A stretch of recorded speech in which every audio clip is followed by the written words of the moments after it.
الشیطان الرجیم بسم اللہ الرحمن الرحیم قل اطیعوا اللہ والرسول فإن تولوا فإن اللہ لا يحب الکافرین۔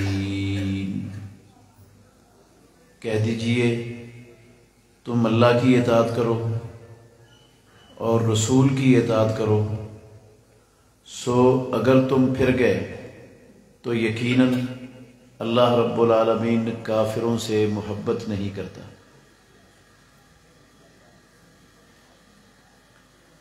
عزیز بھائیو،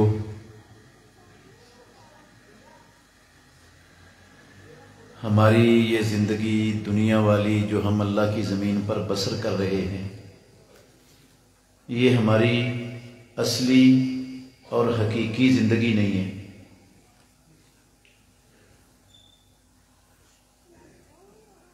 ہماری اصلی اور حقیقی زندگی وہ ہے جو اس دنیا والی زندگی کے بعد شروع ہوگی۔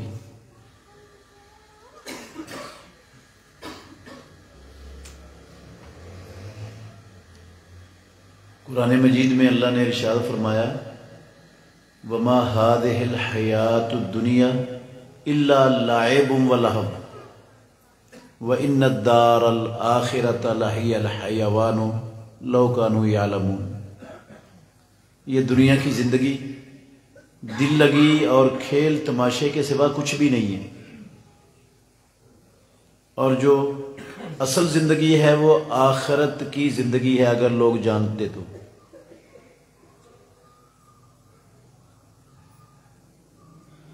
یہ دنیا میں ہم جو کچھ اپنی آنکھوں سے دیکھ رہے ہیں نا، یہ اس زندگی کے کھلونے ہیں، کچھ بھی نہیں ہے۔ اور چاہے صدارت ہے، چاہے وزارت عظمیٰ ہے، چاہے فیکٹریاں کارخانے ہیں، چاہے جاگیریں جائیدادیں مربع کوٹھیاں بنگلے ہیں، کوئی بھی چیز ہے دنیا کی، یہ حقیر سے کھلونے ہیں اس زندگی کے، اس کے سوا ان کی کوئی حیثیت نہیں ہے۔ اور رب العالمین کی نظر میں یہ دنیا اور اس کا ساز و سامان، اس سب کی کیا قدر و قیمت ہے اللہ کے ہاں؟ ایک حدیث سے آپ نے اندازہ لگانا ہے۔ رسول اللہ صلی اللہ علیہ وسلم نے فرمایا لو تزن الدنیا عند اللہ جناح بعوضۃ لما سقا کافرا منها شربۃ ماء۔ ترمذی شریف کی حدیث ہے۔ اگر اس دنیا کی زندگی کی قیمت اللہ رب العالمین کے ہاں ایک مچھر کے پر کے برابر بھی ہوتی تو رب العالمین دنیا میں کسی کافر کو پانی کا ایک گھونٹ بھی نصیب نہ ہونے دیتے۔ عزیز بھائیو، دنیا میں کافروں کو پانی کا گھونٹ ملا ہوا ہے کہ نہیں؟ گھونٹ ملا ہے پانی کا؟ دنیا کا ہر اعلیٰ سے اعلیٰ مشروب اور دنیا کی ہر اعلیٰ سے اعلیٰ نعمت کافروں کے پاس موجود ہے، اللہ نے کافروں کو دی ہوئی ہے۔ اگر ان چیزوں کی قیمت اللہ کی نظر میں ایک مچھر کے پر کے برابر ہوتی نا تو کسی کافر کو کچھ بھی نہ ملتا۔ اس کا مطلب ہے اللہ کی نظر میں یہ مچھر کے پر سے بھی زیادہ حقیر ہے۔ ہماری نظر میں ہمارے ہاں مچھر کے پر کی کیا قیمت ہے؟ 1 روپے کا لوگے؟ 54 کا؟ 54 کا بھی نہیں لوگے؟ فری میں؟ مفت بھی نہیں لوگے؟ دیکھ لو، ایک مچھر کا پر کوئی مفت میں لینے کے لیے تیار؟ اگر کسی کے گھر میں پڑا ہو نا، اس کو اپنے گھر میں وہ برداشت نہیں ہے، اس کو جھاڑ کے گھر سے نکال دیتے ہیں۔ یہ ہے ہماری نظر میں مچھر کے پر کی حیثیت کہ ہم اس کو مفت میں بھی لینے کے لیے اور گھر میں رکھنے کے لیے برداشت کرنے کے لیے تیار نہیں۔ میرے بھائیوں، جس زندگی اور جس زندگی کے ساز و سامان کی قیمت رب کی نظر میں اس سے بھی گھٹیا ہے، اس کے لیے ہم کیا کچھ کرتے ہاں؟ جھوٹ اس کے لیے بولتے ہیں، کام اس کے لیے تولتے ہیں، لوگوں کے پلاٹوں پر اس کے لیے قبضہ کرتے ہیں، رشوت اس کے لیے لیتے ہیں، کرپشن اس کے لیے کرتے ہیں، دنیا کا ہر نافرمانی اور گناہ والا کام ہم اس دنیا کے مفادات کی خاطر کرنے میں ہچکچاتے ہی نہیں، ہے ایسا کہ نہیں؟ اور ناراض نہیں ہونا، اس دنیاوی زندگی کی زیادہ سے زیادہ یہ کتنی کو لمبی ہو جائے گی؟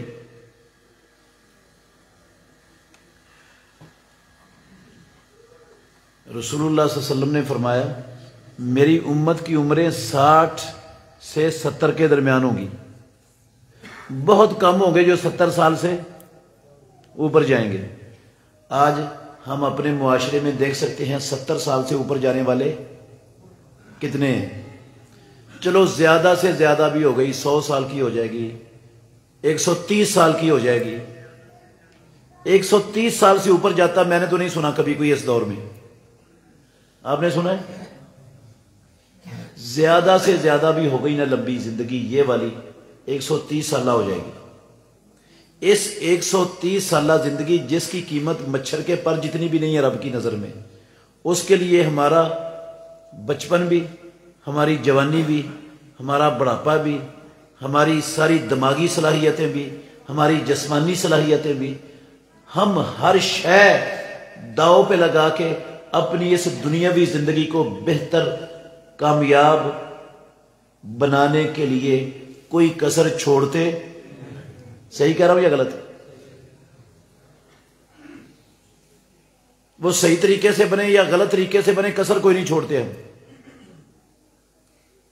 اور میرے بھائیوں، جس زندگی نے کبھی ختم ہونا ہی نہیں، جہاں موت کو اللہ رب العالمین نے ذبح کر دینا ہے، جو ہمیشہ ہمیش کی زندگی ہے، اس زندگی کے لیے ہم سب کا کیا کردار ہے؟ اس کو سنوارنے کے لیے، اس کو کامیاب بنانے کے لیے، اس زندگی کو بہتر بنانے کے لیے دنیا میں مسلمان کیا کر رہے ہیں؟ کتنی محنت ہے؟ 125 سالہ زندگی کے لیے ساری عمر وقف ہے، ساری توانائیاں اور ساری صلاحیتیں وقف ہیں۔ بندہ گرمی سردی کی پرواہ بھی نہیں کرتا، اپنی صحت کی پرواہ بھی نہیں کرتا، ہر شے کو داؤ پہ لگا دیتا ہے کہ میری یہ زندگی کیا ہو جائے۔ اور بسا اوقات بہت سے لوگ اپنے بیوی بچوں کو بھی داؤ پر لگا دیتے ہیں۔ وہ کوئی دنیا کے کسی ملک میں جا رہا ہے، کوئی کسی یورپ کے ملک میں جا رہا ہے، کوئی 5 سال بعد آتا ہے، کوئی 10 سال بعد آتا ہے، ہوتا ہے کہ نہیں؟ پیچھے بیوی بھی برباد، بچے بھی برباد، سب کچھ برباد ہو جائے، ہر شے کو داؤ پہ لگایا ہوا، کیا کرنے کے لیے؟ اس دنیا کی زندگی کو بہتر کرنے کے لیے، جو زیادہ سے زیادہ 125 سال کی ہے، اور جو ہمیشہ کی زندگی ہے جس نے 1.25 خرب سال بعد بھی ختم نہیں ہونا، اس کے لیے دنیا میں 2.25 ارب مسلمان اللہ کی قسم ایک ٹیڑی پیسے کا کام نہیں کر رہے۔ بہت بڑی بات کہی ہے میں نے، اس زندگی کو بہتر بنانے کے لیے، سنوارنے کے لیے ایک ٹیڑی پیسے کا کام مسلمانوں نے نہیں کیا آج تک۔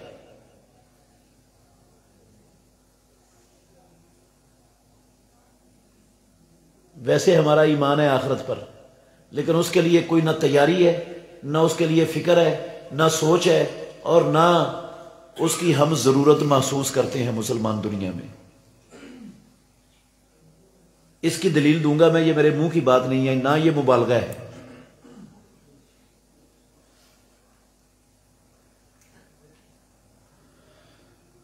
میرے بھائیوں، وہ آخرت والی ہمیشہ والی زندگی، اس کو بہتر بنانے والی دنیا میں صرف ایک چیز ہے۔ کتنی چیزیں ہیں اس کو بہتر بنانے والی؟ ایک چیز، دوسری کوئی نہیں ہے کائنات میں۔ اور وہ جو ایک چیز ہے نا، جس سے وہ دنیا کی آخرت والی زندگی بہتر ہونی ہے، کامیاب ہونی ہے، سنورنی ہے، مسلمان اس ایک چیز کو بھی نہیں جانتے۔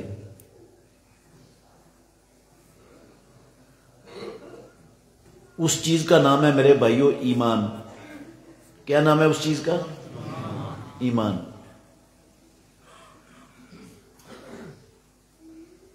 آپ مجھے بتائیں، کسی شخص کے پاس ایمان نہ ہو، کائنات کی ہر شے آ جائے اس کے پاس، ایمان نہ ہو تو آخرت بن جائے گی؟ ہاں؟ ساری دنیا کی دولت اللہ کسی ایک بندے کو دے دے، غور کرنا، ساری دنیا کی دولت دے سکتا ہے رب کے؟ نہیں دے سکتا ہے۔ وہ بندہ اس ساری دنیا کی دولت سے مدرسے بنا دے، مسجدیں بنا دے، یتیم خانے بنا دے، ہسپتال بنا دے، ڈسپینسریاں بنا دے، بیواؤں کے ریلیف سینٹر بنا دے، رفاہ عامہ کے نیک سے نیک اور اچھے سے اچھے کاموں میں ساری دنیا کی دولت صرف کر دے، اپنے اوپر کچھ بھی نہ کرے اور کسی گندے کام میں 1 روپیہ بھی نہ لگائے، دیانتداری سے بتانا، اگر اس کے پاس ایمان نہ ہوا تو ساری دنیا کی دولت نیکی کے کاموں میں صرف کرنے سے آخرت بہتر ہو جائے گی؟ ہاں؟ ساری دنیا کی دولت نیکی کے کاموں میں لگانے سے بھی آخرت نہیں بڑھنی اگر ایمان نہیں ہے پاس تو۔ رسول اللہ صلی اللہ علیہ وسلم نے فرمایا لا تدخلون الجنت حتی تؤمنوا، تم جنت میں داخل ہو سکتے ہی نہیں جب تک تم ایمان والے نہ بن جاؤ۔ اس کا مطلب ہے جو ایمان والا نہیں وہ جنت میں نہیں داخل ہو سکتا، جو ایمان والا نہیں وہ کافر ہے اور کافر پر جنت حرام ہے، وہ جہنم میں جل رہے ہوں گے کافر، اوپر جنتیوں کو دیکھ کر کہیں گے ان افیضوا علینا من الماء او مما رزقکم اللہ، کہ جنتیوں جو اللہ نے تمہیں پانی اور رزق عطا کیا ہوا ہے نا، تھوڑا سا نیچے ہماری طرف بھی کیا کر دو، بہا دو، ہم بھی چکھ لیں۔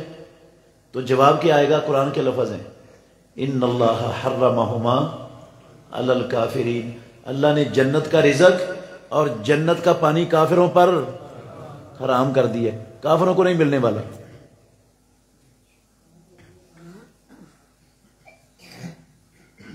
میرے بھائیوں، ہمیشہ والی زندگی کی کامیابی یہ تو ہم سمجھتے ہیں نا، اللہ نے کہا فَمَنْ زُحْزِحَ عَنِ النَّارِ وَأُدْخِلَ الْجَنَّةَ فَقَدْ فَازَ، جس کو جہنم کی آگ سے بچا دیا گیا، جنت میں داخل کر دیا گیا، وہ بندہ کیا ہے؟ کامیاب ہے۔ کامیابی یہ ہے کہ جہنم سے بچ جائے اور جنت میں داخلہ مل جائے، اور یہ ایمان کے بغیر ممکن نہیں۔ ایک چیز ہے ایمان آخرت کو بنانے والی، ہمیں 1.5 ارب مسلمانوں کو ایمان کی الف اور بے کا بھی پتہ نہیں ہے، میں اتنی بڑی بات کہہ دی مسجد میں بیٹھ کر۔ کمپیوٹر کی ہر باریکی کو ہم سمجھتے ہیں، انجینئرنگ کی ہر باریکی کو ہمیں آتی ہے، ہاں، چھوٹی چھوٹی مشینری کے چھوٹے چھوٹے پرزے، ہر شے پر ہماری مہارت ہے، دنیا کا ہر فن اور دنیا کی ہر چیز وہ ہماری دسترس میں ہے، ہم اس کو سمجھتے ہیں، بڑے بڑے ماہرین موجود ہیں، لیکن میرے بھائیوں قسم اللہ کی دھوکے اس بات پر ہے کہ جس چیز سے آخرت سنورنی ہے اس کا کسی کو پتہ ہی نہیں۔ مبالغہ نہیں کر رہا ہوں، آپ کی بھی نہیں بات کر رہا، میں 2.25 ارب مسلمان امت کا رونا رونے لگا ہوں آپ کے سامنے۔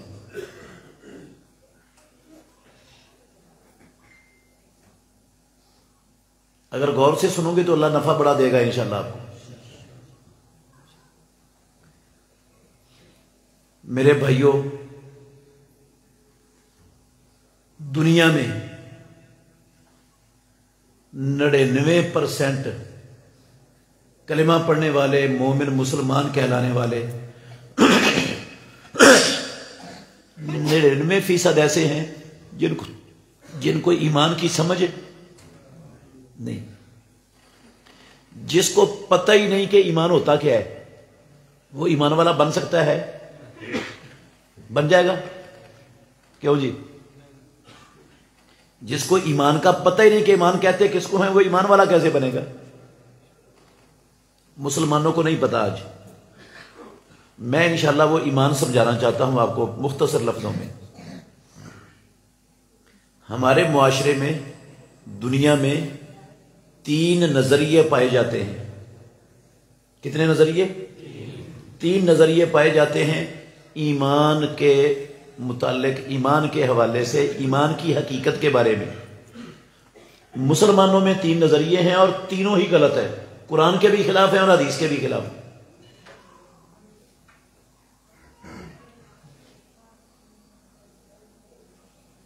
آپ کہیں کہ مسلمانوں میں ایمان کے بارے میں 3 نظریے اور تینوں ہی غلط، قرآن و حدیث کے خلاف؟ ہاں میرے بھائیو، غور کرنا ذرا۔ پہلا نظریہ یہ پایا جاتا ہے، اگر آپ توجہ رکھو گے نا انشاءاللہ پچھتاؤ گے نہیں کہ ہم نے اپنا قیمتی وقت دیا تھا اور ہمیں کوئی فائدہ نہیں ہوا۔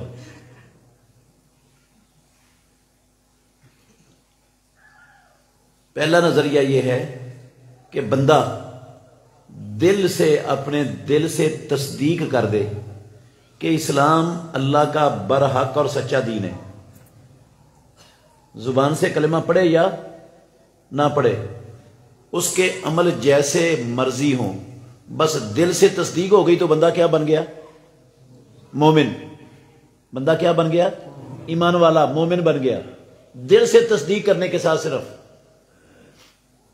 صحیح بخاری شریف کی ایک شرح ہے فیض الباری، اس شرح کا نام ہے، عربی میں ہے، اس میں لکھا ہوا ہے یہی والے جو میں آپ کو الفاظ کہہ رہا ہوں نا، عربی میں اس طرح لکھے ہیں انہوں نے، ہوا ان یصدق الرسول بجمیع ما جاء به وان لم یقر بلسانہ۔ ایمان یہ ہے کہ بندہ دل سے تصدیق کر دے کہ جو کچھ رسول اللہ لے کر آئے وہ سچ ہے، زبان سے اقرار نہ بھی کرے تو وہ کیا ہے؟ مومن۔ اسی نظریے کی بنیاد پر مسلمانوں کے کئی بڑے بڑے معروف بزرگ انہوں نے یہ کہہ دیا کہ ایمان و ابلیس و ایمان و ابی بکر سوا، ابلیس کا اور ابو بکر کا ایمان کیا ہے؟ برابر ہے، ایک جیسا ہے۔ کیوں کہا؟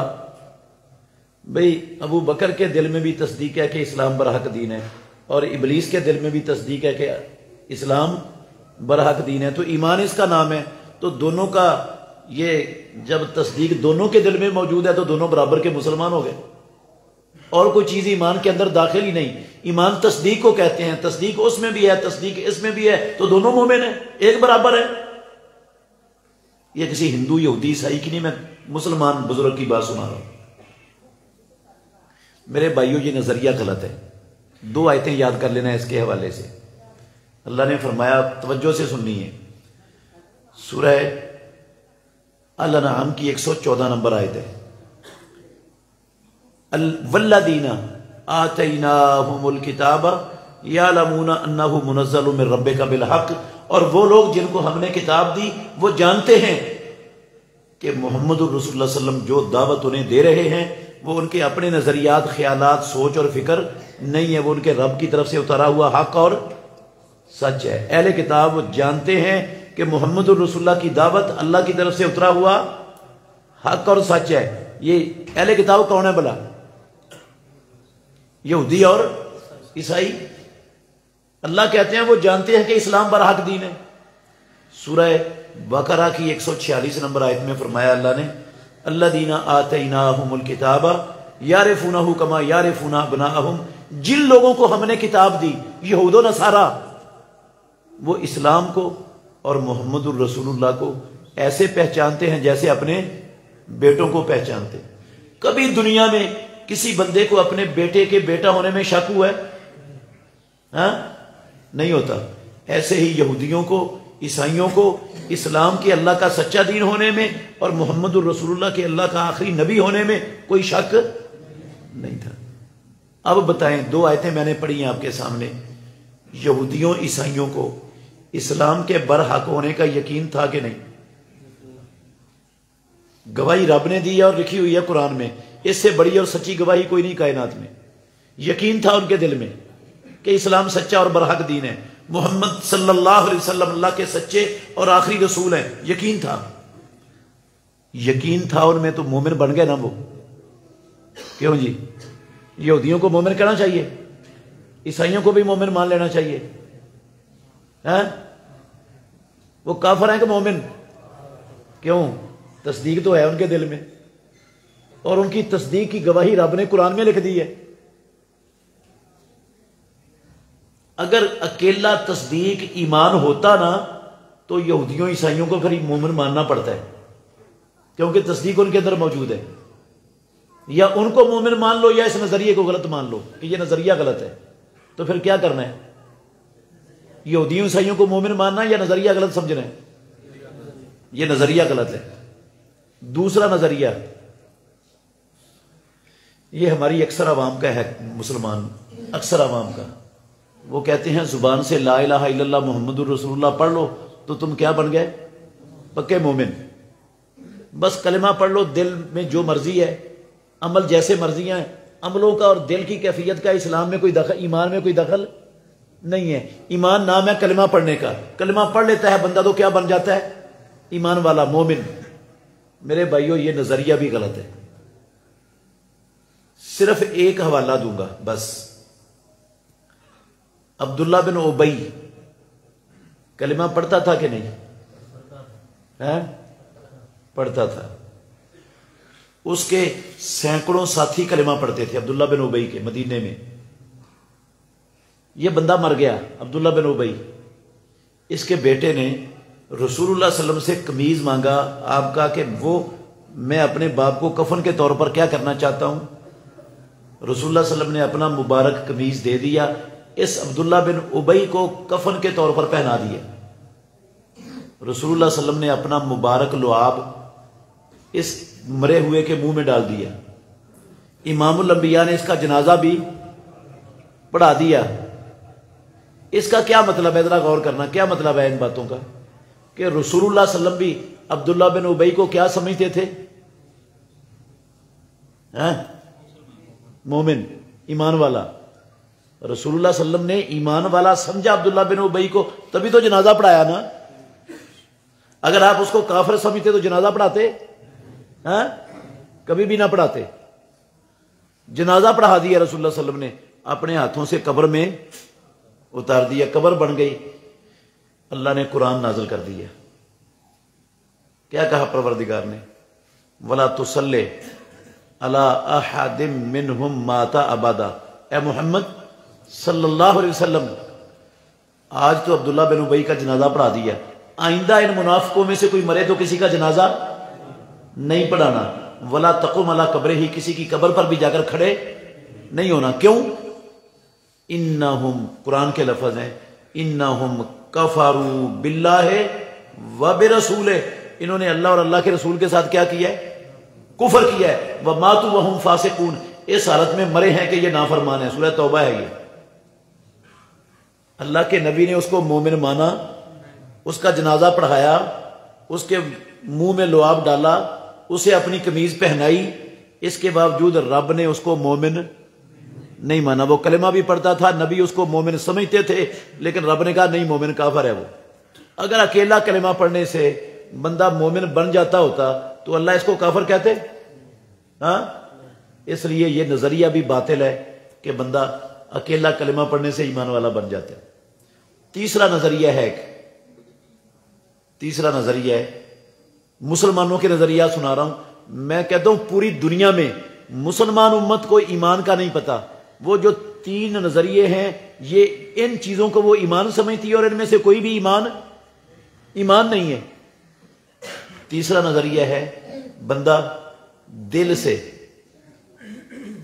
تصدیق کر دے کہ اسلام اللہ کا برحق اور سچا دین ہے، اور زبان سے لا الہ الا اللہ محمد رسول اللہ کا اقرار کر لے۔ دونوں چیزیں اکٹھی ہو جائیں تو بندہ کیا بن جاتا ہے؟ مومن۔ یہ نظریہ بھی غلط ہے میرے بھائیو۔ ایک حدیث کا حوالہ دوں گا،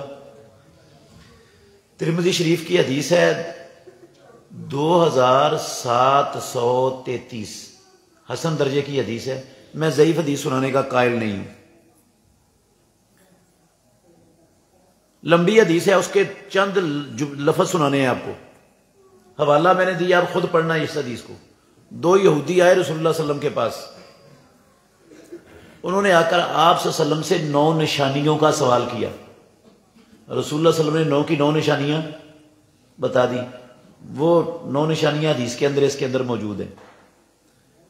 جب انہوں نے جواب سنا نا، دونوں یہودی کہنے لگے نشہد انک نبی، اے محمد صلی اللہ علیہ وسلم ہم شہادت دیتے ہیں آپ اللہ کے نبی ہو۔ میرے بھائیوں، ان یہودیوں نے امام الانبیاء کے سامنے آپ کے نبی ہونے کا اقرار کیا کہ نہیں؟ کیا؟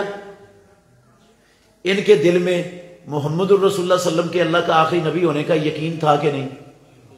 یقین بھی تھا، زبان سے آپ کے سامنے آ کر اقرار بھی کر لیا، بن گیا مومن؟ اللہ کے نبی نے ایمان والا مان لیا؟ نہیں۔ رسول اللہ صلی اللہ علیہ وسلم نے کیا لفظ کہے؟ غور کرنا میرے بھائیوں، یہاں سے ایمان سمجھ آنا ہے آپ کو ایمان کیا ہوتا ہے۔ آپ نے فرمایا فما یمنعکم ان تتبعونی، او یہودیو اگر تم مجھے نبی مانتے ہو، نبی ہونے کی گواہی دیتے ہو، تو پھر میری اتباع کرنے میں تمہیں رکاوٹ کیا ہے؟ پھر میری اتباع کیوں نہیں کرتے؟ میری اطاعت کیوں نہیں کرتے؟ میری بات کیوں نہیں مانتے؟ اگر میرے نبی ہونے کی گواہی دیتے ہو تو مجھے میری اتباع بھی تو کرو۔ اس سے کیا معلوم ہوا؟ دل میں یقین بھی ہو، زبان سے اقرار بھی ہو، اور محمد الرسول اللہ کی اتباع بھی ہو، تو پھر بندہ کیا بنے گا؟ مومن۔ اب ذرا غور کرنا، 3 مثالیں دوں گا اور میری بات ختم ہو جانی انشاءاللہ 3 مثالوں کے بعد۔ یہی بات سمجھانا چاہتا ہوں،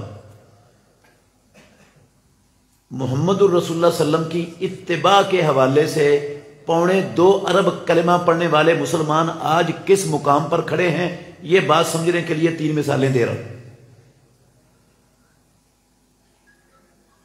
پہلی مثال، ہماری ماں عائشہ صدیقہ رضی اللہ عنہا سے پوچھا کسی نے کہ رسول مکرم صلی اللہ علیہ وسلم جب گھر میں ہوتے ہیں تو گھر میں آپ کی مصروفیت کیا ہوتی ہے؟ کیا کرتے ہیں آپ گھر میں؟ کہتی ہیں، صحیح بخاری کی حدیث کے لفظ ہیں، کانا فی محنت اہلہ، رسول اللہ صلی اللہ علیہ وسلم جب گھر میں ہوتے تو اپنے گھر والوں کی خدمت، ہاتھ بٹانے میں مصروف ہوتے۔ اور پھر کہتی ہیں فلما سمع الاذان، جب امام الانبیاء کے کان میں اللہ اکبر کی صدا پڑتی تو اللہ کے نبی ساری مصروفیت کو چھوڑ کر نماز کی تیاری میں لگ جاتے، حتیٰ کہ ایسا لگتا جیسے اللہ کے نبی ہمیں جانتے پہچانتے بھی، ہم سے بھی اجنبی بن جاتے، گھر والوں سے بھی اجنبی بن جاتے، نہ تھے کہ وہی محمد الرسول اللہ صلی اللہ علیہ وسلم اذان سن کر نہ دنیا کی کوئی مصروفیت، نہ گھر والوں کے ساتھ کوئی تعلق، ہر چیز سے تعلق چھوڑ کر نماز کی تیاری میں لگ جاتے رسول اللہ صلی اللہ علیہ وسلم۔ اور جب سفر میں ہوتے میرے بھائیوں، توجہ کرنا، جب سفر میں ہوتے بلال کو کہتے اذن یا بلال ارحنا بالصلاۃ، بلال اذان کہو ہمیں نماز سے راحت پہنچاؤ، سکون ملتا ہے نماز پڑھ کے، تسلی ہوتی ہے، اطمینان ملتا ہے، اذان کہو۔ بیمار ہو گئے محمد الرسول اللہ صلی اللہ علیہ وسلم، شدید تکلیف ہے امام الانبیاء کو، بے ہوش ہو گئے۔ تکلیف کی وجہ سے کیا ہو گئے؟ ظہر کا وقت ہونے والا تھا یا ہو چکا تھا، بے ہوش ہو گئے۔ کچھ دیر بعد ہوش آیا تو ہماری ماں سے پوچھتے ہیں صلی الناس، لوگوں نے نماز پڑھ لی، جماعت ہو گئی؟ ہماری ماں نے کہا نہیں، ہم ینتظرون کا، لوگ تو آپ کا انتظار کر رہے ہیں۔ رسول اللہ صلی اللہ علیہ وسلم نے پانی منگوایا، اٹھ کر بیٹھ گئے، آپ نے غسل کیا، نماز کے لیے جانے لگے، دوبارہ بے ہوش ہو گئے، پھر بے ہوش پڑے ہوئے۔ کچھ دیر بعد پھر ہوش آیا تو ہوش آتے ہی پوچھتے ہیں اصل الناس، جماعت ہو گئی، نماز پڑھ لی لوگوں نے؟ پھر جواب ملا نہیں، آپ کا انتظار ہو رہا ہے۔ میرے بھائیوں، صحیح بخاری شریف کی حدیث کا ترجمہ کر رہا ہوں، اگر آپ نے حدیث پڑھنی ہے نا تو حوالہ نوٹ کر لیں۔ صحیح بخاری کتاب الاذان، حدیث کا نمبر ہے 687، کتاب الاذان میں۔ ساری حدیث نہیں سنا رہا، آخری لفظ سنا رہا ہوں، میری بات نہیں ہے اس میں کوئی بھی، اصح الکتب بعد کتاب اللہ کا ترجمہ کر رہا ہوں۔ دوبارہ جب ہوش آیا پوچھا، کہا انتظار ہو رہا ہے، پھر پانی منگوایا، دوبارہ غسل کیا، جب اٹھنے لگے پھر بے ہوشی طاری ہو گئی تیسری مرتبہ، پھر بے ہوش پڑے رہے، پھر جب ہوش آیا تو پھر یہی سوال ہے جماعت ہو گئی؟ جواب ملا نہیں، انتظار ہو رہا ہے۔ رسول اللہ صلی اللہ علیہ وسلم نے اب تھوڑی سی تکلیف کی شدت میں کمی محسوس کی، آپ نے فرمایا مجھے مسجد میں لے جاؤ، یہ نہیں کہا مجھے اسپتال میں لے جاؤ یا ڈاکٹر کو بلا لو یا ایمرجنسی کا بندوبست کرو، تکلیف بڑی ہے، کہا مجھے ایک کندھے کو سہارا دیا حضرت عباس رضی اللہ عنہ نے، دوسرے کندھے کو سہارا دیا حضرت علی رضی اللہ عنہ نے، اور رسول اللہ صلی اللہ علیہ وسلم کو دونوں کندھوں کے سہارے سے لے جا رہے ہیں، کہاں پر؟ مسجد میں۔ ہماری ماں عائشہ صدیقہ رضی اللہ عنہ کہتی ہیں رسول اللہ صلی اللہ علیہ وسلم کے دونوں پاؤں زمین پر گھسٹتے ہوئے جا رہے ہیں اور زمین پر لینیں مر رہی ہیں پاؤں گھسٹنے سے۔ اس حالت میں بھی، بیماری کی اتنی شدت کی تکلیف میں بھی، امام الانبیاء کو فکر کس چیز کی ہے؟ کس چیز کی؟ صرف نماز کی نہیں، نماز با جماعت کی۔ کس کی فکر ہے؟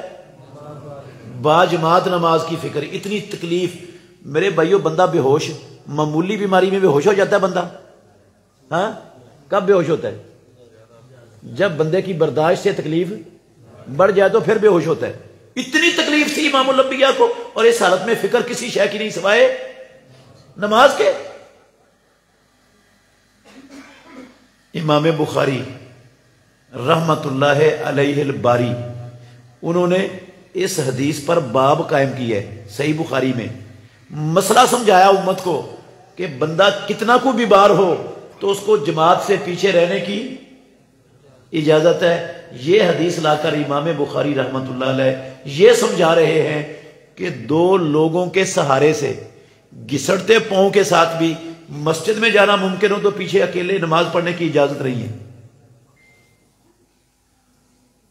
میرے بھائیوں، تھوڑا سا غور کرنا، جس نبی کی اللہ نے اگلی پچھلی ساری کی ساری کمیاں کوتاہیاں معاف کی ہوئی تھی، جو جنت میں سب سے بلند مقام محمود پر فائز ہونے والے تھے، جن کی سفارش سے جہنمیوں کو جہنم سے نکال کر جنت میں داخل کیا جائے گا، اس نبی کو اتنی شدید تکلیف میں بھی فکر کس چیز کی ہے؟ باجماعت نماز کی۔ دیانتداری سے بتانا، کبھی ہمیں بھی نماز اور جماعت کی اتنی فکر ہوئی؟ ہاں، پوری نبوی زندگی، غور کرنا، توجہ کرنا میرے بھائیوں، ہم نے کیا سمجھا ہے؟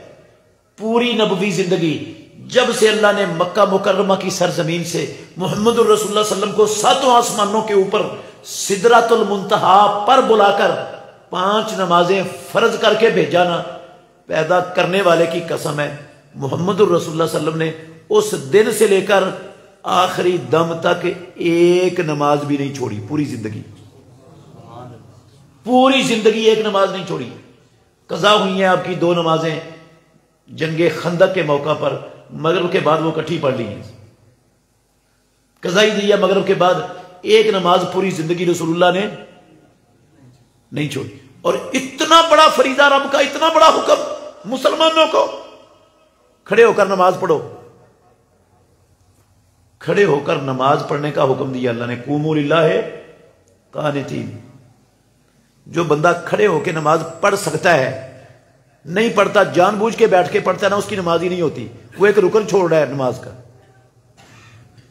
لیکن اگر بندہ کھڑا نہیں ہو سکتا، اللہ نے یہ نہیں کہا کہ اس کی نماز کا ایک رکن تو ادا نہیں ہونا، تو نماز تو ہونی نہیں ہے، تو اس کو چھٹی دے دیتے ہیں، جب نماز پورے ارکان کے ساتھ ادا کرنے کے قابل ہو جائے تو پھر پڑھ لے.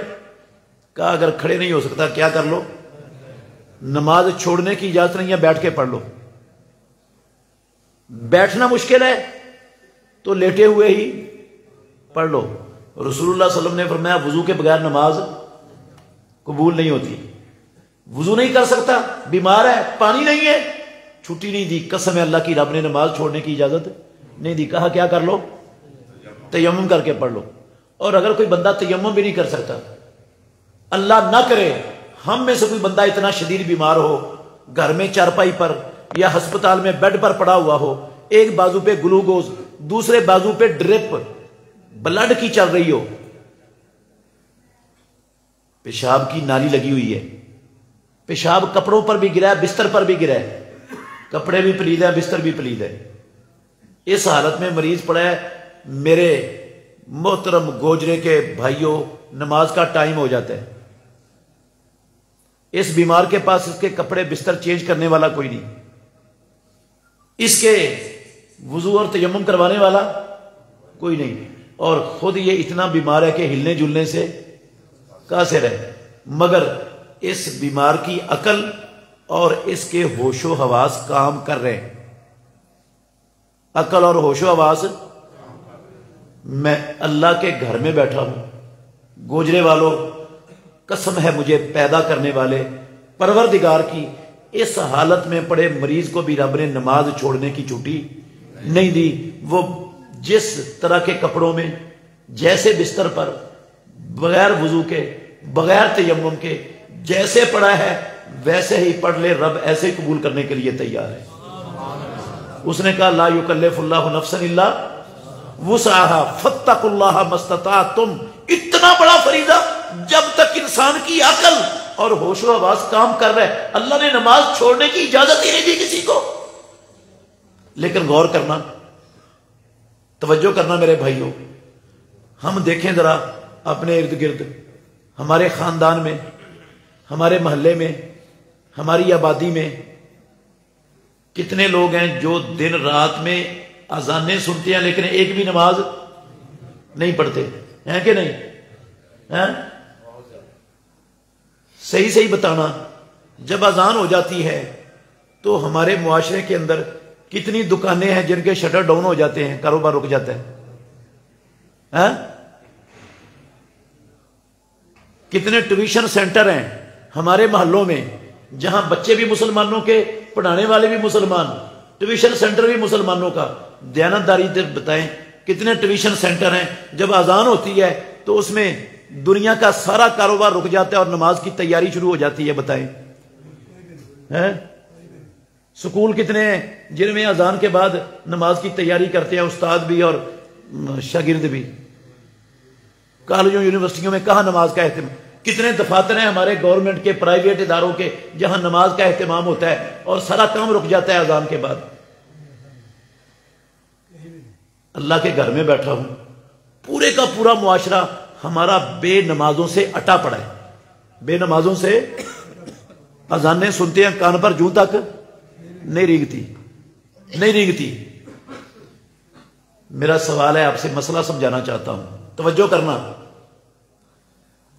یہ جتنے بے نماز ہیں ہمارے معاشرے میں، میں حسن ظن رکھتا ہوں سب کے متعلق. ان کے دل میں یقین ہے کہ اسلام اللہ کا سچا اور برحق دین ہے. اللہ بھی سچا ہے، قرآن بھی سچا ہے، نبی بھی سچا ہے، ان کو یقین ہے. اور زبان سے کلمہ بھی پڑھتے ہیں کہ نہیں؟ پڑھتے ہیں. لیکن اطاعت، اتباع محمد الرسول اللہ کی کرتے ہیں؟ حکم رب کا مانتے ہیں؟ دل میں یہودیوں اور عیسائیوں کے یقین تھا کہ نہیں؟ ان میں سے لوگوں نے آ کر اقرار کیا رسول اللہ صلی اللہ علیہ وسلم کے پاس یا نہیں کیا؟ دل میں یقین بھی تھا، اقرار بھی کر لیا. وہ اتباع کے بغیر مومن نہیں بنے. دل میں ہمارے بھی یقین ہے اور اقرار بھی کرتے ہیں، لیکن اتباع ہم بھی نہیں کرتے. وہ کافر کے کافر اور ہم مومن، یہ کیسے؟ یہ کیا فیصلہ ہے ہمارا؟ کیا فیصلہ ہے بتائیں؟ انصاف ہے؟ یہ دیانتداری ہے؟ ان لوگوں میں اور یہودیوں عیسائیوں میں فرق مجھے تو نہیں سمجھ آیا، آپ سمجھا دیں. ماشاءاللہ سمجھدار بیٹھے ہیں میرے سامنے. کیا فرق ہے؟ وہ کیوں کافر ہے اور ہم کیوں مومن ہیں؟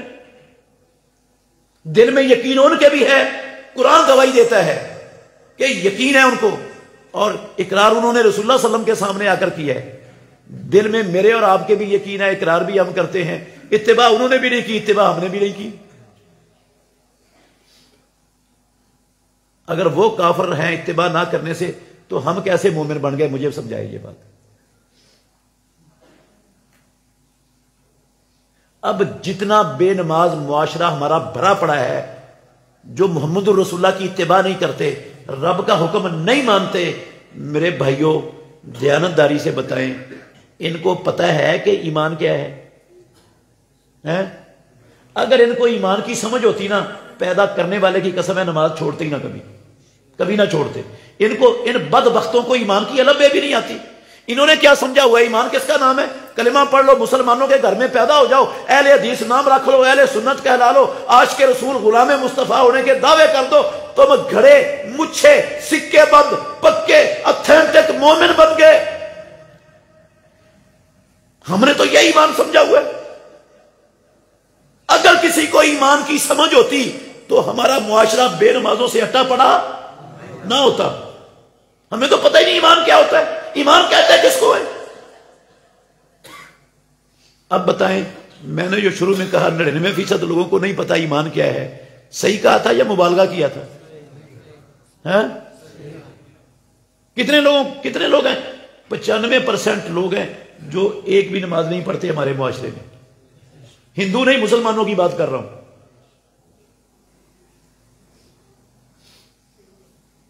ان سے بڑا عاشق رسول غلام مصطفیٰ مومن ہے، ان سے بڑا پیدا نہیں ہوا دنیا میں، بحث کر کے دیکھ لو ان سے۔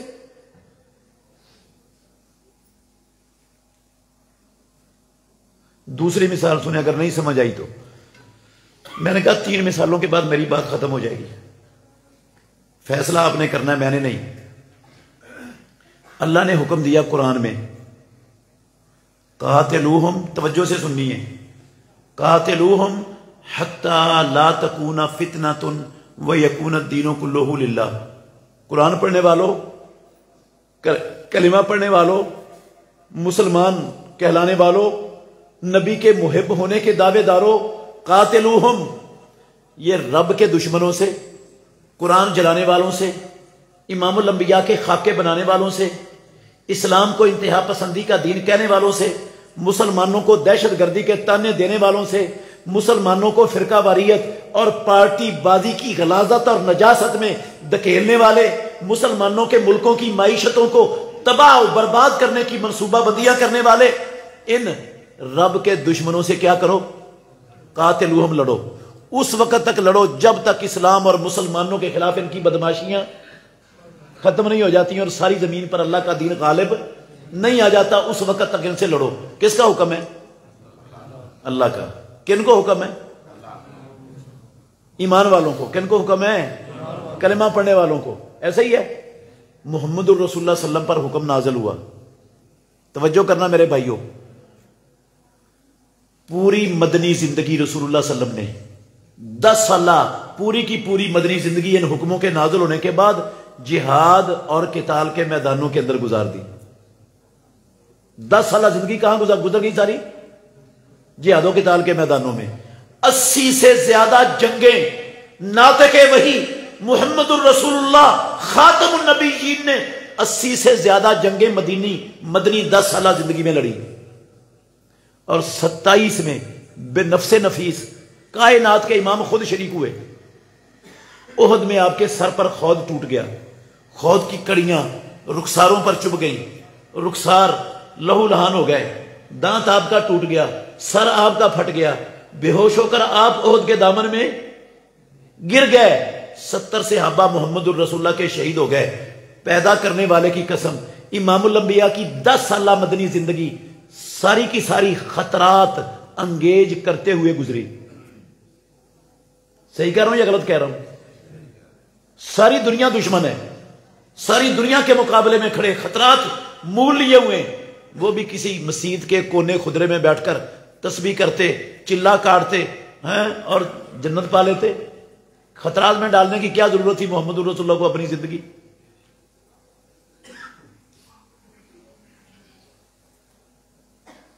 دیانتداری سے بتانا. کیا قرآن میں یہ ایک آیت ہے جہاد کے بارے میں؟ ایک آیت ہے؟ نہیں. کتنی آیتیں ہیں؟ اللہ کے گھر میں بیٹھا ہوں گوجرے والوں یاد کر لو، 480 سے زیادہ آیتیں قرآن میں انگلی رکھ کر صفوں پر گنوا سکتا ہوں آپ کو جہاد کے متعلق. کتنی؟ 480 سے زیادہ آیتیں انگلی رکھ کر گنوا سکتا ہوں اللہ کے فضل سے جہاد کے حوالے سے. علماء کہتے ہیں اگر ان ساری آیتوں کو جمع کر دو 7.5 پارے کے برابر قرآن بن جائے گا. کتنا بن جائے گا قرآن؟ 7.5 پارے کے برابر. میں پھر سوال کرتا ہوں آپ سے، توجہ کرنا. میں مسئلہ سمجھانے کے لیے مثال دے رہا ہوں، جہاد نہیں بیان کر رہا. یہ دنیا میں 5 درجن کے لگ بھگ مسلمانوں کی حکومتیں ہیں. کتنی ہیں؟ ہندوؤں، یہودیوں، عیسائیوں، کمیونسٹوں، بدھ متوں کی نہیں، مسلمانوں کی 5 درجن کے لگ بھگ حکومتیں ہیں. اللہ کے گھر میں بیٹھے ہو، مجھے دیانتداری سے بتاؤ کسی ایک حکومت کا نام جو محمد الرسول اللہ صلی اللہ علیہ وسلم کی مدنی 10 سالہ زندگی کی اتباع کرتے ہوئے اللہ کے دشمنوں کی آنکھوں میں آنکھیں ڈال کر خطرات انگیز کرتے ہوئے رب کے دین کے لیے میدان میں کھڑا ہو جہاد میں. ایک حکومت کا نام بتا دو، مسلمانوں کی حکومتوں میں سے کہتا ہوں. بتاؤ گے؟ بتا سکتے ہو؟ 480 سے زیادہ آیتیں، ساری مدنی زندگی جہاد کے اندر گزری محمد الرسول اللہ صلی اللہ علیہ وسلم کی، خطرات انگیز کرتے ہوئے گزری. مسلمان حکومتوں میں سے ایک حکومت یہ کردار ادا کرتی، نبی کی اتباع کرتی نظر نہیں آئے گی آپ کو. چلو میں کہتا ہوں حکومتیں بے دین ہوتی ہیں، سیکولر ہوتی ہیں، چھوڑے حکومتوں کو. 2.25 ارب ہیں کلمہ پڑھنے والے. ان 2.25 ارب کلمہ پڑھنے والوں میں کتنے لوگ ہیں جو محمد الرسول اللہ کی اس مدنی زندگی کی اتباع میں جہاد کے میدان میں کھڑے ہیں؟ کیوں جی؟ پوری دنیا میں کتنے مسلمان ہیں؟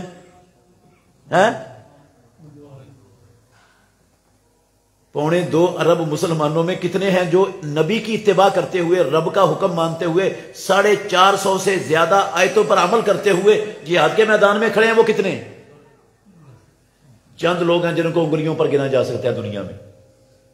اور باقی جو ساری امت مسلمہ ہے جو کہتے ہیں جہاد دہشت گردی ہے، جہاد کے بغیر، جہاد کے خلاف پراپے گنڈے کرتے ہیں، منصوبہ بندیاں کرتے ہیں، بدنام کرتے ہیں، وہ سارے کے سارے مسلمان دیانتداری سے بتانا، میں حسن ظن رکھتا ہوں ان کے دل میں پکا یقین ہے کہ اسلام برحق دین ہے. اللہ بھی سچا ہے، نبی بھی سچا ہے، قرآن بھی سچا ہے، اسلام بھی سچا ہے، یقین ہے سب کے دلوں میں. اور کلمہ بھی ماشاءاللہ سارے پڑھتے ہیں. لیکن اللہ کے گھر میں بیٹھے ہو، بتاؤ کیا نبی کی اتباع بھی کرتے ہیں؟ کرتے ہیں اتباع؟ 480 سے زیادہ رب کی جو آیات ہیں ان پر عمل کیا، نبی کی 10 سالہ مدنی زندگی کی اتباع کی. یار دل سے یقین تو یہودیوں کو بھی تھا، دل سے یقین عیسائیوں کو بھی تھا، زبان سے اقرار ان کے لوگ بھی کرتے تھے. اتباع انہوں نے نہیں کی، وہ کافر کے کافر، اور اتباع میں نے نہیں کی، میں مومن کا مومن. کیا کمال ایمان ہے میرا، کیسا مومن ہوں میں. قرآن میں لکھا ہے رب نے، 15 نمبر آیت ہے سورہ حجرات کی، انما المؤمنون الذین آمنوا باللہ ورسولہ ثم لم یرتابوا وجاہدوا باموالہم وانفسہم فی سبیل اللہ اولئک هم الصادقون. او کلمہ پڑھنے والوں مسلمانوں سنو، ایمان والے صرف اور صرف وہ لوگ ہیں جو اللہ پر، رسول پر ایمان لائے اور پھر کسی شک شبے کا شکار نہیں ہوئے. وَجَاهَدُوا بِأَمْوَالِهِمْ وَأَنفُسِهِمْ فِي سَبِيلِ اللَّهِ، اپنے مالوں اور جانوں کے ساتھ اللہ کی راہ میں جہاد کیا. اولئک هم الصادقون، اللہ کہتے ہیں صرف یہ سچے مومن ہیں، یہ والے سچے مومن. اس کا مطلب ہے جو اللہ رسول پر ایمان کا دعوے دار تو ہے، مال اور جان سے جہاد نہیں کرتا، وہ جھوٹا ہے. سچا ایمان والا جھوٹا ایمان والا ہے، سچا ایمان والا صحیح ہے. قرآن یہ غلط ہے، زیادتی کر رہا ہے قرآن ہم پر، ہمیں جھوٹے قرار دے رہا ہے. ہم سچے مومن ہیں. ہمارا دل چیر کے دیکھ لو، سچے مومن ہیں ہم. قرآن غلط کہہ رہا ہے، الزام لگا رہا ہے ہم پر.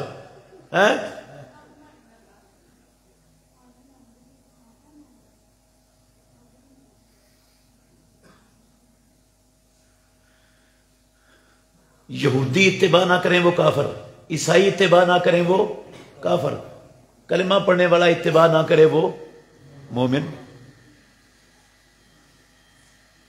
تیسری اور آخری مثال،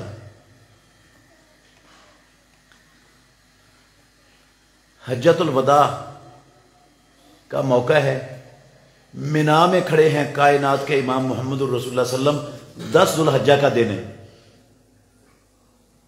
اللہ رب العالمین نے سورہ بقرہ کے آخری رکوعوں میں سے چند آیتیں نازل فرمائیں. 275 نمبر سے لے کر 280 تک سود کی حرمت پر رب نے آیتیں نازل کی ہے. سود کو کیا قرار دے دیا؟ حرام. کب؟ حجۃ الوداع کے موقع پر. اللہ کے نبی منا میں کھڑے ہیں، آپ نے خطبہ دیا، کہا لوگوں جاہلیت کا سارا سود محمد الرسول اللہ کے قدموں کے نیچے دفن، سارا سود قدموں کے نیچے دفن. اور سب سے پہلا سود جس کے خاتمے کا میں محمد اعلان کر رہا ہوں، میرے چچا عباس بن عبد المطلب کا سود ہے، سارے کا سارا ختم. اللہ کے نبی نے کہا سارے کا، مسلم شریف کے لفظ ہیں. آج کے بعد ایک ٹیڑی پیسہ نہ کسی کا سود کا لینا ہے، نہ کسی کو سود کا دینا ہے، سارا ختم. رب کا حکم آیا، محمد الرسول اللہ نے فوراً اللہ کی اطاعت، امام الانبیاء نے اللہ کی اطاعت کر لی، فوراً اعلان کر دیا ختم ہو گیا سود. میرا پھر وہی سوال ہے،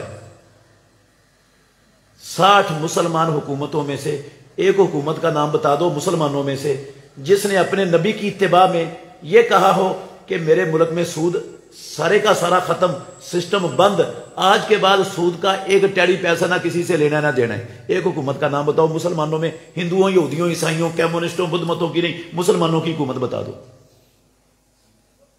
نبی کی آمد پر جشن منانے میں، چراغاں کرنے میں، جھنڈیاں لگانے میں، جھنڈا لگانے میں، جلوس کی قیادتیں کرنے میں، عاشقان رسول، غلامان مصطفیٰ کے نعرے لگانے میں سب سے آگے، لیکن محمد الرسول اللہ کی اتباع کہاں ہے؟ یار ایک حکومت مسلمانوں کی نہیں دکھا سکتے دنیا میں جو محمد الرسول اللہ کی اتباع میں کھڑے ہو کے کہے کہ سود ختم، میرے ملک میں نہیں چلے گا.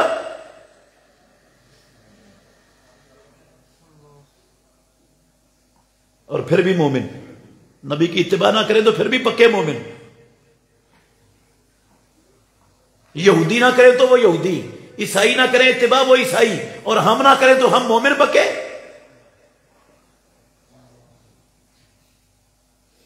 یہ آپ کا ملک، ملک پاکستان، بڑے دکھ سے یہ بات سنا رہا ہوں، لا الہ الا اللہ محمد الرسول اللہ کے نام پر بنا ہے. کس نام پر بنا ہے؟ 20 لاکھ لوگوں نے قربانیاں دے کے یہ ملک لا الہ الا اللہ کی خاطر قربانیاں دی ہیں، خون کے دریا عبور کیے ہیں. دنیا کی تاریخ کی سب سے بڑی ہجرت ہوئی ہے، لا الہ الا اللہ کی خاطر ملک بنایا، مسلمانوں کا ملک ہے. 1999 میں اللہ کے گھر میں بیٹھو، میں تہمت نہیں لگاتا کسی پر، مسئلہ سمجھا رہا ہوں صرف. 1999 میں پاکستان کی وفاقی شرعی عدالت اس نے فیصلہ کیا کہ سود اللہ نے اور اللہ کے رسول نے حرام کیا ہے. مسلمانوں کا ملک ہے، اسلام کے نام پر بنا ہے، اسلام مسلمانوں کو سودی لین دین کی اجازت نہیں دیتے. ہم فیصلہ کرتے ہیں کہ پاکستان سے 2 سال کے اندر اندر سارا سودی سسٹم ختم کر دیا جائے. کس نے فیصلہ کیا؟ آپ کے گوجرے کے کسی محلے کی پرائیویٹ پنچایت نے، ہے نا؟ پاکستانی گورنمنٹ کی وفاقی شرعی عدالت نے، اسلام آباد اس کا ہیڈ آفس، انہوں نے فیصلہ کیا کہ 2 سال کے اندر اندر ملک پاکستان سے سود کیا کر دیا جائے، سودی سسٹم ختم کر دیا جائے، کیونکہ اسلام اس کی اجازت نہیں دیتا. میں اللہ کے گھر میں بیٹھا ہوں، میرے بھائیوں، اس وقت کا وزیر اعظم پاکستان کا 1999 میں جو وزیر اعظم تھا نا پاکستان کا، نہ وہ سکھ تھا، نہ عیسائی تھا، نہ ہندو تھا، نہ یہودی تھا، نہ کمیونسٹ تھا، نہ بدھ مت تھا، کلمہ پڑھنے والا مسلمان تھا، زندہ ہے، مرا نہیں ہے ابھی۔ اس نے فوری طور پر سپریم کورٹ جا کر درخواست دے دی کہ ہمیں وفاقی شرعی عدالت کے فیصلے کے خلاف سٹے دیا جائے۔ دلیل کیا ہے؟ اس لیے سٹے دیا جائے کہ یہ فیصلہ اگر ہم اس کو مانتے ہیں تو سود کو ختم کرتے ہیں، پاکستان چل نہیں سکتا۔ اللہ کی قسم اس کے لفظ ہیں، اس نے کہا پاکستان سود کے بغیر چل نہیں سکتا، یہ فیصلہ غلط ہے، اس کے خلاف ہمیں سٹے دیا جائے۔ ایک ہوتا ہے اطاعت نہ کرنا، کیا ہوتا ہے؟ اطاعت نہ کرنا۔ ایک ہوتا ہے رب کے مقابلے میں آ کر کھڑے ہو جانا۔ یہودی اور عیسائی وہ اطاعت نہیں کرتے تھے، وہ کافر کے کافر، اور مسلمان کلمہ پڑھ کے رب کے مقابلے میں کھڑا ہو جائے یار۔ اچھا کبھی آپ نے غور کیا ان الفاظ پر کہ اس کے بغیر پاکستان چل نہیں سکتا؟ کبھی غور کیا اس پر؟ یہ کیسے لفظ ہیں؟ اس کا مطلب ہے کہ آسمانوں والا رب پاکستان کا دشمن تھا، وہ نہیں چاہتا تھا کہ پاکستان دنیا میں چلے، رب نہیں چاہتا تھا کہ پاکستان دنیا میں چلے، اس لیے اس نے کیا کر دیا؟ سود حرام کر دیا تاکہ یہ چل نہ سکے، بیڑا غرق ہو جائے اس کا۔ وہ دشمن تھا، اور یہ وزیر اعظم یہ قوم کا اور ملک کو چلانے کا ہمدرد اور خیر خواہ پیدا ہوا۔ اس نے کہا یہ فیصلہ تو آسمانوں پر رکھ، ہم نے ملک چلانا ہے، تیرا فیصلہ لے کے ملک بند نہیں کرنا، یہ چلے گا سود اس پر۔ ہماری سپریم کورٹ کے ماشاءاللہ محترم ججوں نے وزیر اعظم کی درخواست پر سٹے دے دیا، سٹے مل گیا۔ 21 سال یہ فیصلہ وفاقی شرعی عدالت کا رکا رہا۔ دیانتداری سے بتاؤ، اس فیصلے کو روک کر پاکستان چل پڑا ہے نا؟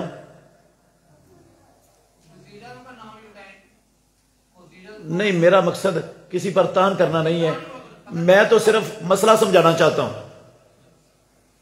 میں کیچڑ نہیں اچھالنا چاہتا کسی پر، میرا مقصد کسی کی توہین کرنا نہیں، میرا مقصد مسئلے سمجھانا ہے۔ میرے بھائیوں، اللہ کے گھر میں بیٹھے ہو، پاکستان چل پڑا نا اس فیصلے کو روک کر، مہنگائی کا نام و نشان مٹ گیا 21 سالوں میں، ہے نہیں نا مہنگائی اب کہیں؟ بے روزگاری ختم ہو گئی، تنگ دستی ختم ہو گئی۔ IMF اور ورلڈ بینک کے یہ جو عالمی استحصالی دہشت گرد انسان نما کتے، کیا ان کی غلامی سے پاکستان کو نجات مل گئی؟ کیا چلایا لعنتیوں نے پاکستان کو؟ کیا چلایا؟ فیصلے وفاقی شرعی عدالت کے فیصلے کو روک کر کم بختوں لعنتیوں کیا چلایا تم نے؟ آپ کہیں گے لعنتی کہہ رہا ہے مسجد میں بیٹھ کر، اللہ کی قسم میں خود کوئی نہیں کہہ رہا، میں نہیں اتنا بڑا لفظ بول سکتا، میں محمد الرسول اللہ صلی اللہ علیہ وسلم کی حدیث کا ترجمہ کر رہا ہوں۔ جابر کہتے ہیں لعن رسول اللہ آکل الربا و موکلہ و کاتبہ و شاہدیہ وقال ہم سوا، محمد الرسول اللہ صلی اللہ علیہ وسلم نے لعنت فرمائی سود کھانے والے پر، سود کھلانے والے پر، سود لکھنے والے پر، اور سود کے اوپر گواہ بننے والوں پر۔ آپ نے فرمایا سب برابر، جتنا بڑا لعنتی سود لینے والا اتنا بڑا لعنتی سود دینے والا، اتنا بڑا لعنتی سود لکھنے والا، اور اتنا بڑا لعنتی سود پر گواہ بننے والا۔ یہ گواہ بننے والے لعنتی کیوں؟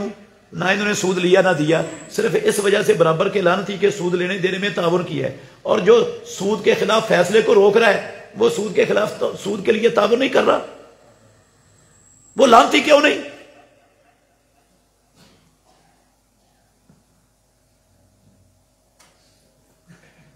اللہ اکبر۔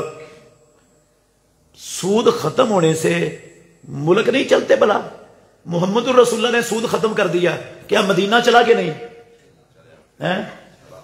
کیسا چلا؟ قسم ہے اللہ کی، اللہ کے گھر میں بیٹھا ہوں، ایسا چلا کہ ایک ایک بندہ 900 اونٹ سامان کے لدے ہوئے اللہ کی راہ میں وقف کر رہا ہے. سود حرام ہو چکا ہے. 4.5 کلو سونا جولی میں ڈالا ہوا ہے اور محمد الرسول اللہ کے سامنے لا کر پیش کیا جا رہا ہے. ایک بندہ اتنا سونا دے رہا ہے اللہ کی راہ میں. سود حرام ہو گیا ہے.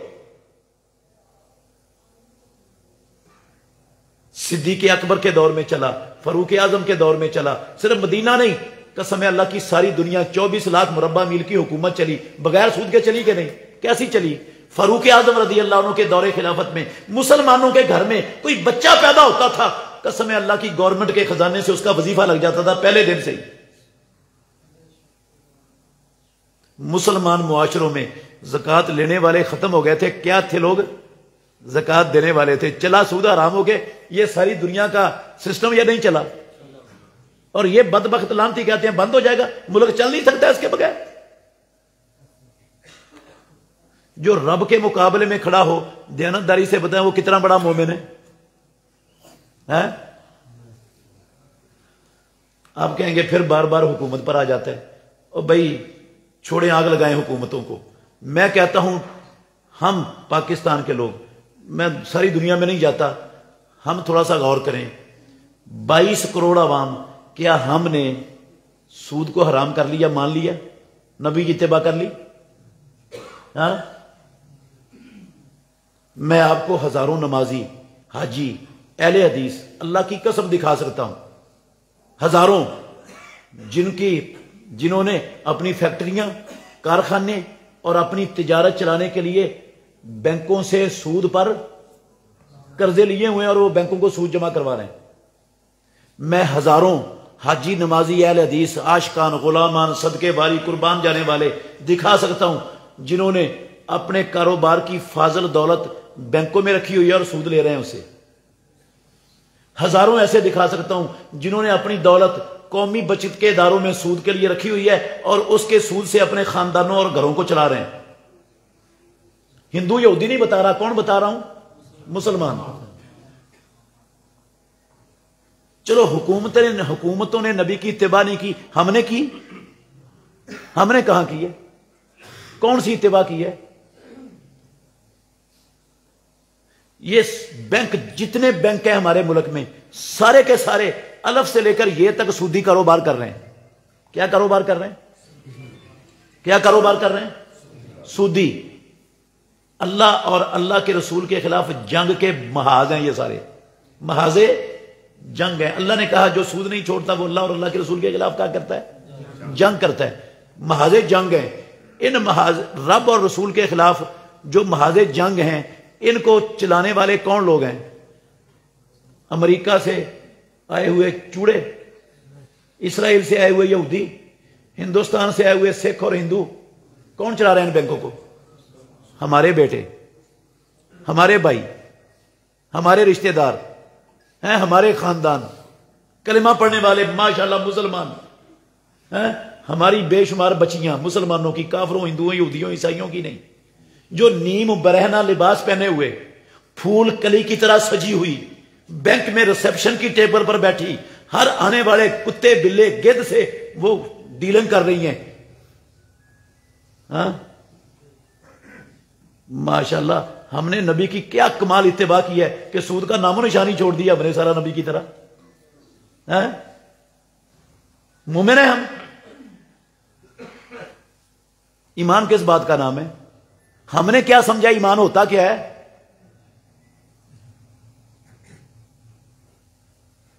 یہودی کیوں مومن نہیں؟ اگر میں مومن تو یہودی کیوں مومن نہیں؟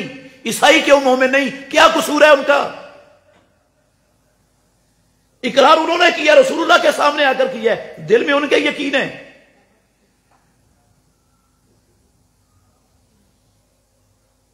وہ یقین اور اقرار کے باوجود نبی کی اتباع نہ کرے وہ کافر. میں یقین اور اقرار کے باوجود نبی کی اتباع نہ کروں, میں مومن کیسے؟ پوری منڈی ہماری, پورا بازار, مارکیٹ, سارا معاشرہ سود سے اٹا پڑا ہے, سود سے اٹا پڑا ہے. یہ جو کاروبار ہو رہے ہیں ہماری منڈیوں میں, مارکیٹوں میں, آج کا ریٹ اور ہے, ہفتے کا اور ہے, 10 دن کا اسی چیز کا ریٹ اور ہے 15 دن کا، اور ہے مہینے کا، اور ہے کیا ہے یہ سود ہے؟ امام الانبیاء نے اس کو سود کہا ہے. اور ہر منڈی میں، ہر مارکیٹ میں، ہر بازار میں اللہ کی قسم مسلمان یہ کام کر رہے ہیں. صحابہ میں سے عبداللہ بن عباس، عبداللہ بن مسعود رضی اللہ عنہما، دونوں صحابہ کا فتویٰ ہے. مصنف عبد الرزاق میں صحیح سند کے ساتھ انہوں نے اس کو سود کہا. اللہ کے گھر میں بیٹھا ہوں گوجرے والوں، پروردگار کی قسم اٹھا کے کہہ سکتا ہوں 1.5 لاکھ صحابہ میں سے ایک صحابی عبداللہ بن عباس اور عبداللہ بن مسعود کی رائے کے خلاف رائے رکھنے والا نہیں تھا. مطلب ہے سارے صحابہ متفق تھے کہ یہ کاروبار کیا ہے، نگد چیز 50,000 کی ملتی ہے اور ادھار قسطوں پر وہ 60,000 کی ہو جاتی ہے. سارے صحابہ اس کو سود سمجھتے تھے. محمد الرسول اللہ نے اپنی وہی والی سچی زبان سے اس کو سود قرار دی ہے. اب ہماری منڈیوں میں، مارکیٹوں میں، ہر خاندان میں یہ کام ہو رہا ہے کہ نہیں ہو رہا؟ موٹر سائیکل قسطوں پر مل رہے ہیں، فریجیں قسطوں پر مل رہی ہیں، واشنگ مشینیں قسطوں پر مل رہی ہیں، پنکھے قسطوں پر مل رہے ہیں، کاروبار کو آؤٹ کر رہے ہیں. ہندو، عیسائی، یہودی یا مسلمان، ہم نے کیا نبی کی اتباع کی؟ کیا نبی کی بات مانی؟ کیا رب کا حکم مانا ہم نے؟ ایمان کس بات کا نام ہے؟ اپنی مرضی پر چلنے کا، معاشرے کے رسم و رواجوں کو اپنانے کا، کافروں کے نظاموں کو ان کی اطاعت کرنے کا نام ایمان ہے؟ نبی کی اطاعت چھوڑ کر.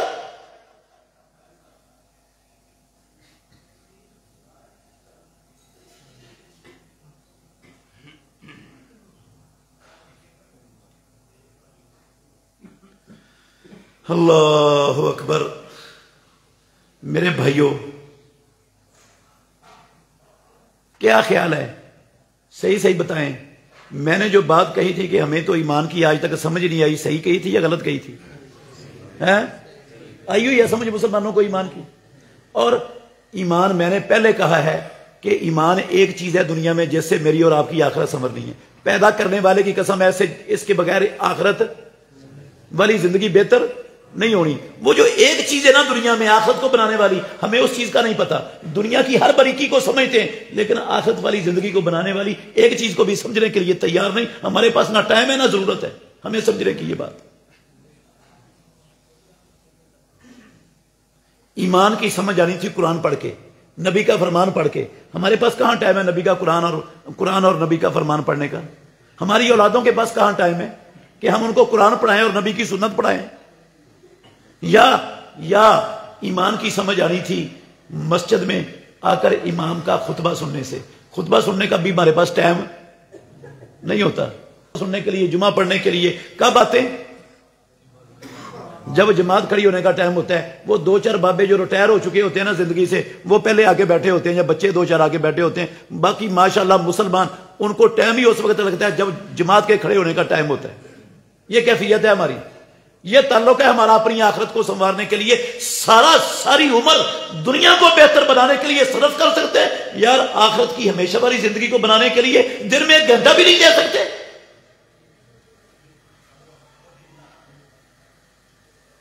کیسا انصاف ہے ہمارا اپنے ساتھ، اپنی اولادوں کے ساتھ، اپنے خاندانوں کے ساتھ، اپنے ملک کے ساتھ؟ کیا انصاف کر رہے ہیں ہم اپنے نبی اور اپنے رسول کے ساتھ؟ کیا انصاف ہے میرا اور آپ کا؟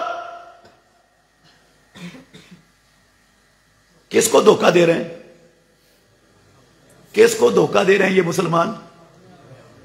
دے لیں گے رب کو دھوکہ، کامیاب ہو جائیں گے؟ اپنے آپ کو دے رہے ہیں. میرے محترم بھائیوں، میں نے جو شروع میں آیت پڑھی نا، ختم کر دی بات میں نے. شروع میں جو آیت پڑھی ہے اس آیت کو دوبارہ ذرا سمجھنا. 32 نمبر آیت ہے سورہ آل عمران کی. 32 نمبر آیت ہے سورہ آل عمران کی. غور سے سننی ہے دوبارہ. اور ہم نے بڑی مرتبہ قرآن پڑھا زندگی میں، ہر رمضان میں قرآن ختم کرتے ہیں، ویسے بھی پڑھتے رہتے ہیں. ذرا اس آیت پر غور کرنا. ہم نے اس آیت پر کتنا کو آج تک 30 40 50 60 70 سال ہماری عمر ہو گئی، کتنا غور کیا تھا اس آیت پر. یہ آیتیں رب نے کیوں اتاری تھی دنیا میں؟ 32 نمبر آیت ہے سورہ آل عمران کی.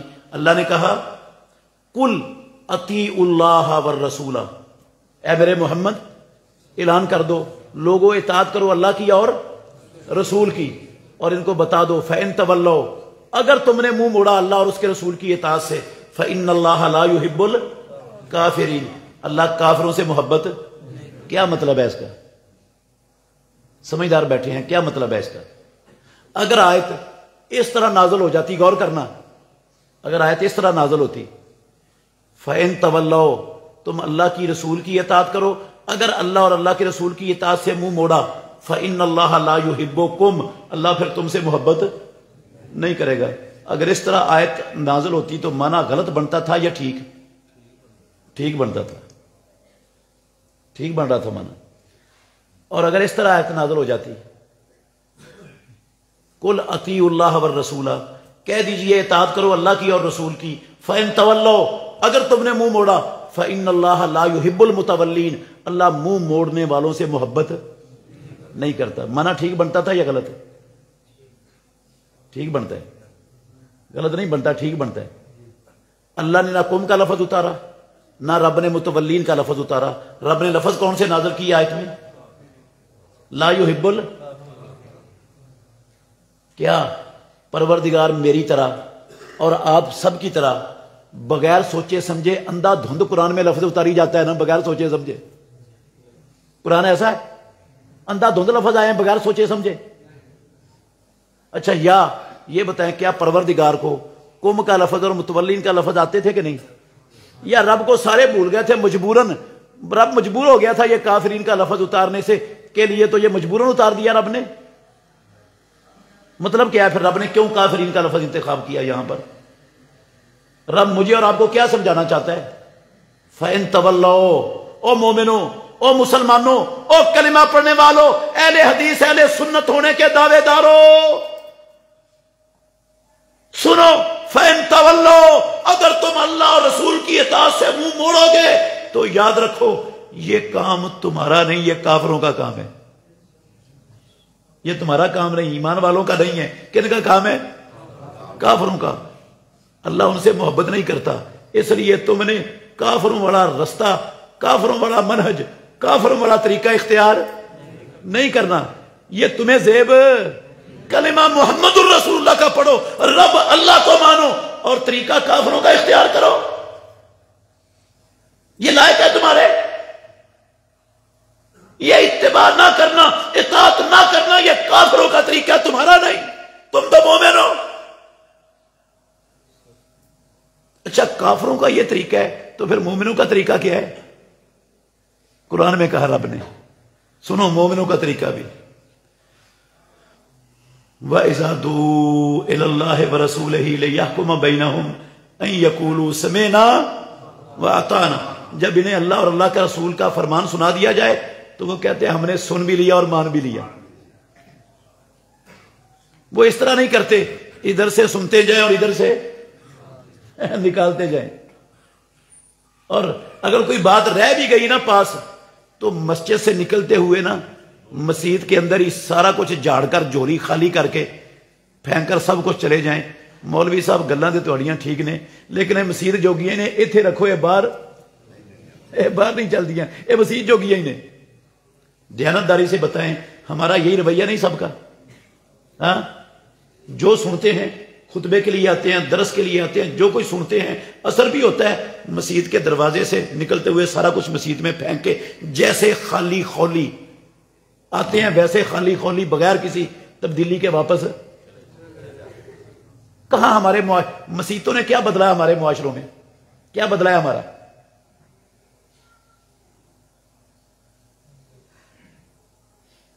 جو سنتے ہیں مسجد میں ادھر ہی جھاڑ کے چلے جاتے ہیں، اثر ہی نہیں ہوتا، دل پر پتھر ہو گئے دل ہمارے۔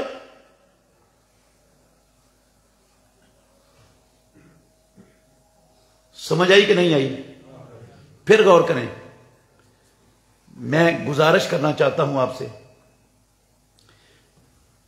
نماز با جماعت کے حوالے سے نبی کی اتباع میں ہم سے آج تک کوئی تھوڑی بہت کوتاہی ہوئی کہ نہیں؟ صحیح بتائیں، ہوئی ہے؟ تھوڑی سی ہوئی ہے نا؟ بہت زیادہ ہوئی ہے۔ اچھا جہاد مال اور جان کے ساتھ جہاد کرنے کے حوالے سے کوئی کوتاہی ہوئی آج تک کہ نہیں ہے؟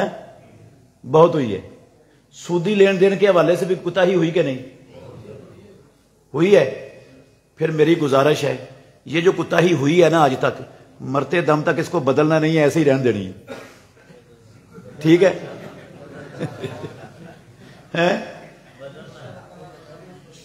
بدلنا ہے؟ دیکھ لو، سوچ سمجھ کے بتاؤ. میرے پاس تمہیں دینے کے لیے کچھ نہیں ہے، میں کوئی نفع نہیں پہنچا سکتا، مجھے خوش کرنے کا کوئی فائدہ نہیں ہے. سوچ، یہ جو کوتاہی ہوئی ہے مرتے دم تک ایسی چلنی چاہیے نا، بدلنی چاہیے. تو پھر میری منت ہے آپ سے، منت، چونکہ منوا نہیں سکتا ہوں، اتھارٹی نہیں ہے میرے پاس منوانے کی، منت کر سکتا ہوں، یا اللہ سے دعا کر سکتا ہوں، یا اللہ میرے ان سارے بھائیوں کے سینے کھول دے، یا اللہ سب کے دلوں کو نرم کر دے، یا اللہ سب کے دل تیری انگلیوں میں ہیں، یا اللہ سب کے دلوں کو اپنی اور اپنے نبی کی اطاعت کی طرف پھیر دے. دے کچھ نہیں سکتا ہوں، یہ دعا کر سکتا ہوں آپ سے، یا منت کرتا ہوں آپ کی. آج اللہ کے گھر میں بیٹھ کے وعدہ کرو اللہ سے کہ جو کوتاہی ہو گئی نا نماز کے حوالے سے، باجماعت کے حوالے سے، اس پر ہم شرمندہ نادم ہیں. اللہ سے وعدہ کرتے ہیں مرتے دم تک انشاءاللہ بھاڑ میں جائے میری دکان، میری نوکری، میری ملازمت، میری دنیا کی ہر مصروفیت، اذان سن کر سب سے پہلے باجماعت نماز پڑھنی. ہاتھ کھڑا کر کے بتائیں جو اللہ سے وعدہ کرتے.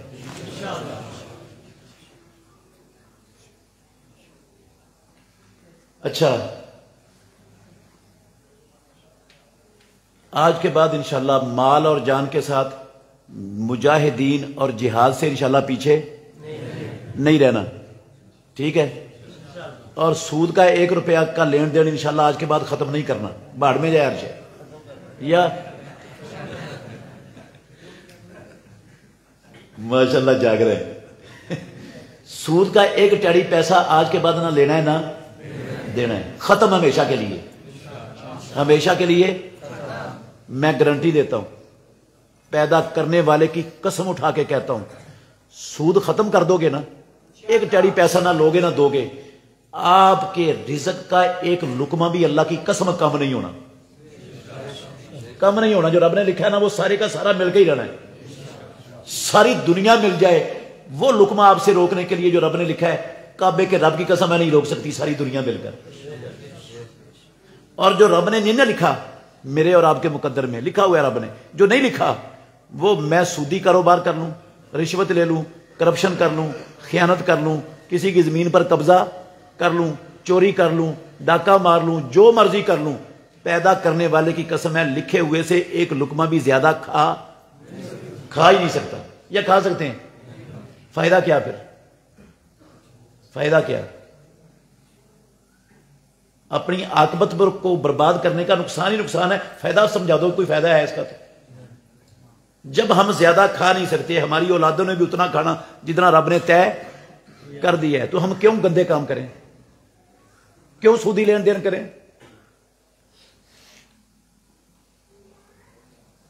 ٹھیک ہے، ہو گیا وعدہ؟ ہاں. یا اللہ ان سب کو استقامت عطا فرما. اور یہ خوشخبری ہے، مایوس نہیں ہونا کسی نے بھی. جتنی نمازیں آج تک رہ گئیں، جتنی جماعتیں رہ گئیں، کسی کی عمر 40 سال ہے، 50 سال ہے، اس نے بے شمار نمازیں چھوڑی، کبھی بھی ایک بھی نہیں پڑھی. آج پکی سچی توبہ کر لے، پیدا کرنے والے کی قسم ہے پچھلی ساری کی ساری معاف. ان کی قضاء عمری کی بھی ضرورت نہیں ہے. مدینے والے امام نے کہا التوبہ تو تجب ما قبلہا، توبہ اپنے پچھلے سارے کے سارے معاملات کو مٹا دیتی ہے. جو ہو گیا مٹ جائے گا پیچھے والا، اب پکی توبہ ہو گئی اللہ سے. ٹھیک ہے؟ انشاءاللہ ہم نے خود بھی مومن بننا ہے، اپنی اولادوں کو اور خاندان کو بھی انشاءاللہ مومن، واقعتاً حقیقی مومن بنانے کی سر توڑ کوشش کرنی. اللہ مجھے اور آپ کو سمجھنے کی، عمل کرنے کی توفیق عطا فرمائے. آخر دعوانا